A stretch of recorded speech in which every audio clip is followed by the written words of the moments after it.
flavours in that. Sticking with King's Heath High Street, I visited Daft Bird on the weekend to try the new beef menu offerings.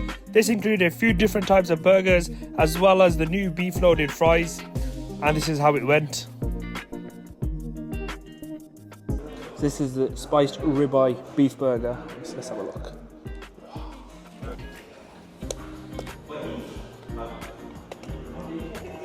My ribeye's walling out. That beef is really good. It's actually a beef patty with pieces of ribeye cut up and a lot of sauce. We've got the honey chili and brie, so you can see the pieces of brie in there, an actual brie. Look at that. That works really well. It's the first time I've actually had honey chili jam